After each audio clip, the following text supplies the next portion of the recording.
Dede ka para makita ka. Ay, kuano ka. Ay, wali pangutana ha. Kanus amo kung nagwali ko. Ang pangutana sa ikaduhang Tesalonica 2 versikulo 15. Giingon man o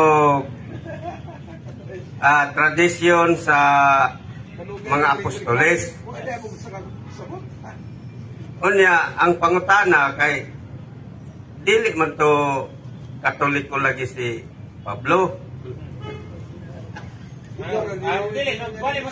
Lahi ang pangutana nako nganong mugamit man mo ana nga dili man to Katoliko si Pablo. Na tradisyon sa mga apostoles dili sa Katoliko.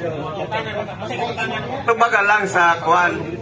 So, Pastor, no, mapagirinig ka, marag-just now, ka, Pastor, no, sa tanang kasaysayan, sa Encyclopedia Britannica, tanang mga standard reference, nga nag-ingon na din ha, nga, for the 1,000 years below, there is no other religion founded by Jesus Christ, the Roman Catholic Church. So, Pastor Lito, napabuta-buta rin si Pastor Lito ba? Si San Pablo, mabasa kayo nato na sa Roma 15:16, si nag-alagad si San Pablo isip usa ka pare. Hebreo 3:1 o 8:1 si Kristo pangulong pare.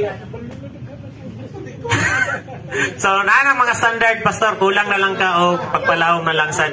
So mato ka sa kung gusto jud ka makabalo, ato na lang ka sa Jerusalem kung kinsa ray gitugutan ditong mga simbahan.